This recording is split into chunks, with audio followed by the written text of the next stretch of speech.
ये कहानी है एक अतुलनीय पराक्रम की, ऐसे योद्धाओं की जिन्होंने अपने प्यारे देश के लिए बिना झिझके अपने प्राण न्यौछावर कर दिए। ये कहानी है असीम वीरता की, गाथा है अमर बलिदान की। ये कथा है एक ऐसे देश की जो संकट में एकजुट हुआ।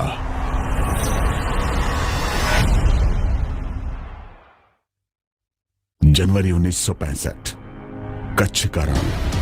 पाकिस्तान ने कच्छ के रण के 50% हिस्से पर अपना दावा ठोक दिया। भारत ने जवाबी कार्रवाई की। दोनों ही देशों के बीच सीमा पर कई मुठभेड़ें हुई। कच्छ के रण में पाकिस्तान ने अपने इसी दुस्साहस के नतीजे में नाकाम होकर ऑपरेशन जिब्राल्टर की शुरुआत की।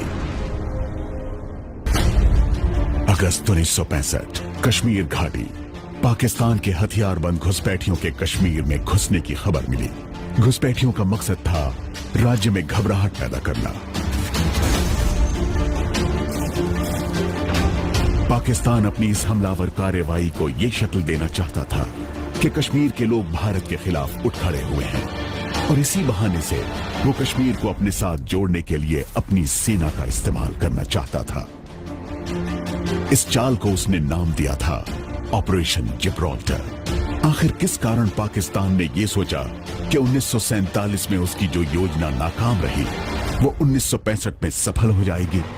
प्रधानमंत्री लाल बहादुर शास्त्री ने ऐसे नाजुक दौर में देश की बागडोर संभाली, जबकि हाल ही में हमने चीन के साथ एक मुश्किल युद्ध लड़ा था। हमारी सेनाएं बदलाव के दौर से गुजर KGF లో గరుడని చంపేసిన తర్వాత ఏం జరిగింది మీరు చదువుతారా? रक्तम तो गुजर रही थी और हम गंभीर खाद्य संकट भी झेल रहे थे।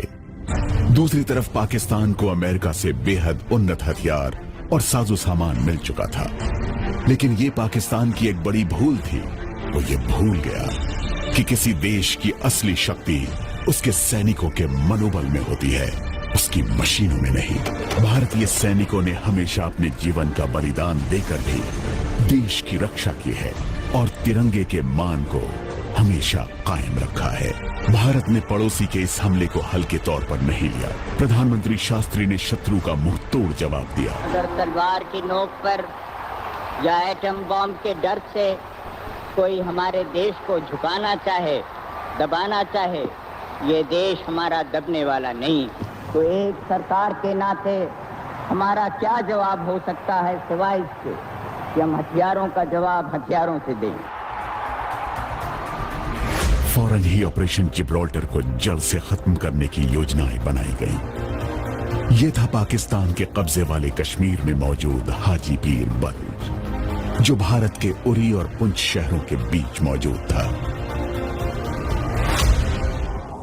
25 अगस्त को ऑपरेशन बख्शी की शुरुआत की गई ताकि हाजी पीर पास को अपने नियंत्रण में लिया जा सके।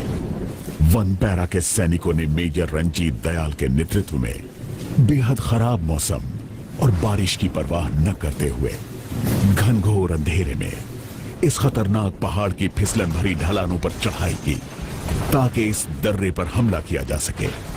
और फिर उन्होंने सफलतापूर्वक हाजी पीर की चोटी पर तिरंगा लहरा दिया। मेजर रंजीत दयाल को महावीर चक्र से सम्मानित किया गया क्योंकि उन्होंने बेहद मुश्किल बाधाओं के बावजूद अपना निर्णायक और प्रेरणाप्रद नेतृत्व प्रदान किया था। हाजी पीर पास पर कब्जा होने से ऑपरेशन जिब्राल्टर की हवा निकल गई और शत्रु की योजना धरी की धरी रह गई। फिर इसके बाद पाकिस्तान ने अखनूर में एक बड़ा सैनिक हमला कर दिया। इसका मकसद था जम्मू और कश्मीर को बाकी भारत से अलग थलग करना। अब दोनों देशों के बीच युद्ध छिड़ चुका था। इस कम अवधि वाली मगर जबरदस्त लड़ाई में भारतीय सेना ने अभूतपूर्व शौर्य और बलिदान का प्रदर्शन किया और इन लड़ाइयों ने भारतीय इतिहास में अपना विशिष्ट स्थान बना लिया। जम्मू पर पाकिस्तान के हमले के जवाब में भारत ने पूरी पंजाब सीमा पर जबरदस्त हमला शुरू किया। भारत का लक्ष्य था लाहौर तक पहुंचना। लाहौर तक जाने वाली एक सड़क एक छोटे से कस्बे बरकी से होकर गुजरती है, जिसकी जबरदस्त घेराबंदी इन्फेंट्री और टैंकों के जरिए की गई थी। फोर सिख के बहादुर सैनिकों ने सेंट्रल इंडिया हॉर्स के आग उगलते टैंकों के साथ मिलकर बर्की पर हमले का नेतृत्व किया। यहां जबरदस्त युद्ध हुआ और आखिरकार भारतीय सेना ने जीत हासिल की और बर्की पुलिस स्टेशन पर प्रतीक के रूप में भारतीय तिरंगा फहरा दिया। पाकिस्तान ने जवाबी कार्रवाई के तौर पर भारत के पंजाब में खेमकरण पर हमला कर दिया। भारतीय सेना के साहसी सैनिकों ने असल उत्तर की लड़ाई में हमलावरों को मुंह तोड़ जवाब दिया।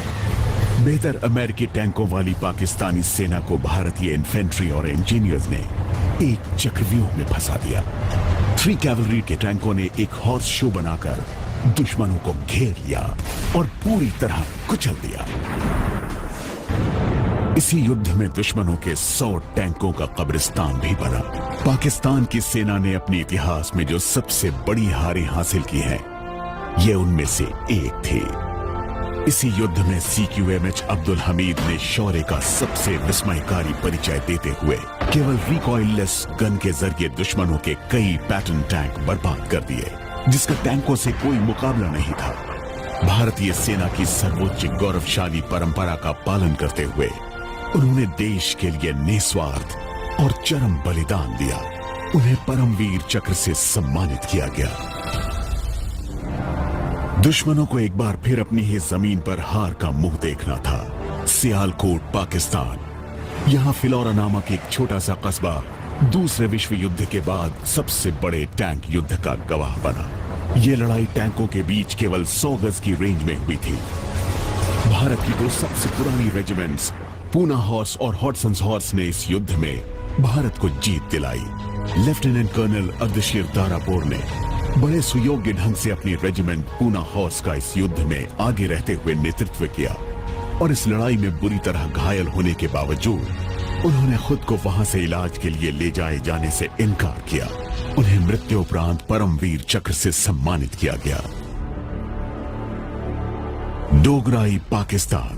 जब युद्ध समाप्ति की ओर बढ़ा तो इसमें बेहद तेजी आ गई और लाहौर की ओर बढ़ते हुए हमारी सेना ने भारत के इतिहास की सबसे मुश्किल लड़ाइयों में से एक लड़ाई लड़ी।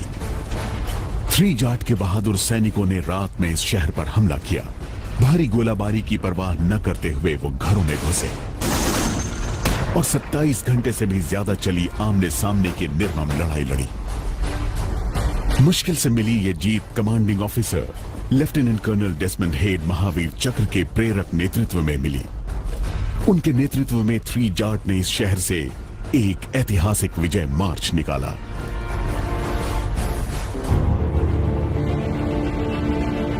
हमारे योद्धाओं ने हमारे साहसी हवाई योद्धाओं की सुयोग्य मदद से पाकिस्तानी सेना को जहां का तहां रोक दिया।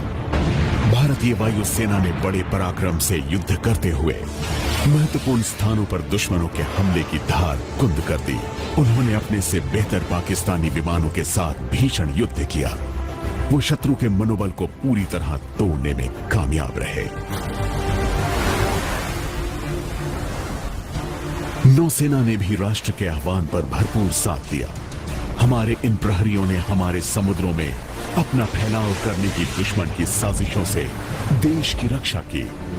नौसेना के एंटी सबमरीन एलिजे एयरक्राफ्ट ने अरब सागर को दुश्मनों की पनडुब्बियों से मुक्त कराने में अहम रोल निभाया। देश भर के योगदान और दुआओं की बदौलत हमारी सेनाओं को जबरदस्त मनोबल मिला। देश के हर क्षेत्र से जुड़े नागरिकों के होठों पर बस एक ही नारा था, जय जवान जय किसान। देश भर के नागरिकों ने सेना का साथ दिया और पूरा देश एकता के सूत्र में बंध गया। 22 सितंबर को संयुक्त राष्ट्र सुरक्षा परिषद ने एक प्रस्ताव पारित किया। 23 सितंबर को रात 12 बजे से युद्ध बंद करने का फैसला अमल में आ गया। कश्मीर, पंजाब, राजस्थान और गुजरात में लड़े गए युद्धों में भारत ने 1920 वर्ग किलोमीटर क्षेत्र अपने कब्जे में किया, जबकि दुश्मन के हाथ केवल 540 वर्ग किलोमीटर इलाका ही लगा। देश के 2862 बहादुर पुत्रों ने अपनी मातृभूमि की रक्षा हेतु अपने प्राण न्यौछावर कर दिए। 211 वीरों को वीरता पदकों से सम्मानित किया गया।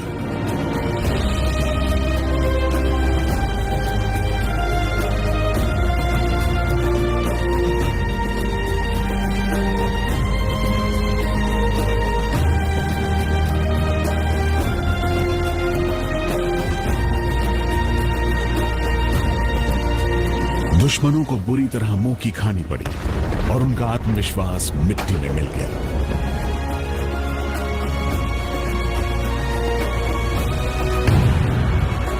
शौर्य से भरे इन अभूतपूर्व कारनामों और चरम बलिदान के कारण पूरे देश में देशभक्ति की लहर फिर से जीवंत हो उठी।